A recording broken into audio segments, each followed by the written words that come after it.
Hello everybody and welcome to today's episode of Sold exclamation point. We haven't made a video in a few days.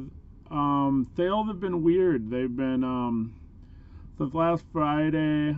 I haven't broken $200 in a day, and I had a $43 day, and today so far $89. Not sure why. I find it hard to make videos about bad sales days because I don't know why all of a sudden it tanks. I've seen some other resellers talk about how last Friday sales dipped and there wasn't any real reason for it. So I'm not sure if it's eBay wide or it's confirmation bias. I saw somebody else say it, so therefore I don't know. It's a conspiracy. Uh, I will talk about this though. When sales drop, I get depressed. I get sad. I start going, oh man, is this even worth doing? And invariably, what happens is sales rise again, and then I'm real happy. I'm like, oh man, I love doing this every day. So, I tend to keep a pretty even keel when I have a big day. It just happens to be a big day. When I have a bad day, it happens to be a bad day. If I get a string of good days, it just happens to be that way. And if it's a string of bad days, it just happens to be that way. I do find it a little concerning that I haven't had over a $200 a day yet in the last week. But we'll see if it doesn't. If it's something that were to persist for a month, I would be very concerned. But any given week, who's to say why or why not? So let's get into it. One thing is I have been listing a lot of ticket stubs and a lot of new ticket stubs, and they're very low dollar. Most of them are $4. I've been steadily selling them, but as you know, you need a lot of $4 to make up for one $200 sale. So that might be part of it. Just that I happen to be listing a lot of tickets. Those happen to be the things that are selling. Well, not happen to be. When you list something, it goes real high in the search rankings right away, and you do sell more of what you happen to be listing. So if you're listing lots of high dollar items, you might have a lot of big days because it's brand new it's hitting eBay for the first time. It's the same as if you're listing a lot of low dollar stuff. You'll make a lot of low dollar sales. You're not getting that big number every day. This is something where I'm just going to be making steady sales off of what I'm listing now for the next year. Just going to be sale, sale, sale, and listing them has been very quick. I'm using variation listings, but then there's also 2 to 50 of the same ticket. So there's not a lot of work involved per ticket, per unique ticket. There's not a lot of extra work involved. It's as simple as typing out the date and their opponent and the picture. And so the marginal time investment on a ticket and a listing is well less than a minute. So when you're listing 20 items, you're way under 20 minutes for 20 separate items. And then if you include the quantity, now you're talking about very little time investment in terms of listing. Okay, so let's get into it. That was a long way of saying I don't know why something's happening.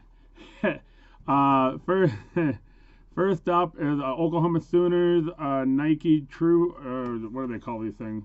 Nike True. So Nike True, I haven't sold a lot of these, but they've sold pretty well whenever I got them, whether it was a snapback or a fitted hat. This was part of a lot that I purchased from a client, all size 8, all fitted, most new era.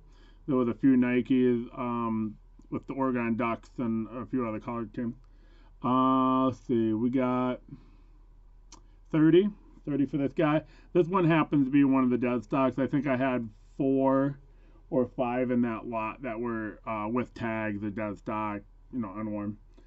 Okay, next up, let's go with the media guide. Sold Mighty Ducks 99 2000 media guide, $10 for that. That's going to Germany, I think. So he paid $27 in shipping for that. Maybe the cover might be a German player on the cover. Not sure why. Next up, we have 2 pennants going to the same customer. A mini pennant of the Texas Rangers, and this really nice 1965 Minnesota Twins. What's really nice about this is, well, 1, it's 1965. 2, it's an AL champion. But 3, it's got the Minnie and Paul logo. It's a very popular logo in Minnesota. People really like that Minnie and Paul. And for those who don't know, Minneapolis and St. Paul are right next to each other. They're 2 major cities. They call this area the Twin Cities. And Minnie would be the Minneapolis representative. Paul would be the St. Paul representative. They're shaking hands over the Mississippi River, which separates, well, it doesn't really separate 2 cities, but essentially over the river. So that's why that's a very popular logo. It's one of the original logos for the Minnesota Twins. $68 for both of those. The Minnie and Paul pennant has a little discoloring on the bottom, but overall very good condition. Oh shoot, where did I put it? Oh, I think it's in here. We sold this. This is something I normally wouldn't sell. A client gave it to me. I was like, whatever. But it's sold. It's a Phil Mickelson nameplate from 2010 Masters. $10, so it was worth listing, so we listed it and we sold it. Okay, so we had 2 the Smoky collection sales. One with a Marcos Molina, and the other one was a Chin Feng Chen. They both went for 9. This one was a mistake in pricing. This should have been about 20. So customer found a error in our pricing. I guess that's worth talking about. If you mess up on your pricing, that's your fault. And if you put in 8 instead of 800 and somebody scoops it up and you're like, look, dude, I can't sell it to you for 800. Yeah, I get that. But we're talking this was, 9 instead of 20. I'm not going to tell my customer, hey man, that was a mistake. I'm going to cancel the sale. I don't like that. I think you have to decide for yourself at what point it's unreasonable. Because there is a point at which it's unreasonable. $5,000 item and you hit 50.00, and then you go, oh no, and then in that 45 seconds somebody buys it and goes, you got to sell it to me. Yeah, it's a bunch of crap, dude. Yeah. It's like, take the negative and move on. But if you're talking about $10, $20, $30, you know what? Hey, customer got a good deal. Be happy about that. All right, so let's see. We got a Iowa State. This actually came from my pick. I just realized that. So I will add in the numbers from that thrift haul. The Iowa State Cyclones hoodie. We got 25 for that. And a Red Sox tee, pretty basic tee. And we had gotten 12 for that. Soon as Mickelson, Pennant, Cyclones. Okay, and the rest are ticket sales. I'm not going to piecemeal them out because I didn't, you would have to watch me look at my crib sheet here and figure out what goes to what sale. $84 in total sales, and I'll just show you real quick what sold. One was a very bad condition, 87 ALCS. I believe this one sold for about 10. This was just in real bad condition, so we did not charge very much for it. There was a lot of 3 Ohio State versus Michigan State from last year. So usually if someone's going to buy multiples of the same ticket, it's because they're getting them signed by a player or it's a special game in some sort. So we got another one. It's a 4-game sale. Michigan versus Bryant College or Bryant University. We got two. Yeah, we had one, two. We had two Indiana and Wisconsin, both versus Purdue. You know, it's real easy to figure out why somebody's buying it. If they're buying 3 different tickets and they're all against the Boilermakers, they're Purdue fans. I actually had a previous sale versus Purdue as well.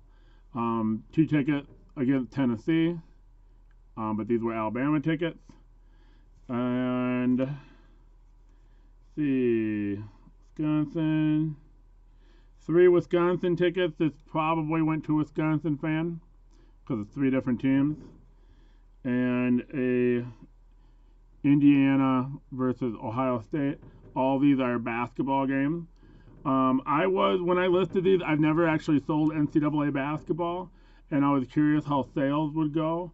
You know, I've listed a couple thousand, and that's, you know, 20 tickets. You know, or maybe 30 tickets so far. So it's hardly a high sell-through rate so far. But we'll see, you know, as sales come down, I'm either going to be convinced that NCAA basketball is a seller, or I'm going to be convinced that it's not.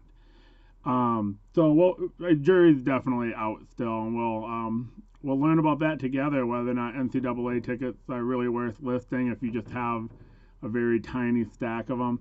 When you have thousands and thousands of them, and you can do multi listings on them, it probably is worth listing. You don't know which one's going to sell, but when you have so many different variations, ultimately enough will sell to justify your time.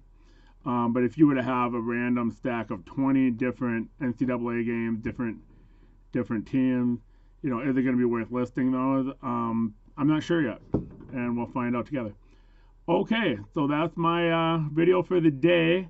Hopefully I got some really cool stuff to sell between now and tomorrow, and I will show you then. Until then, have a great day.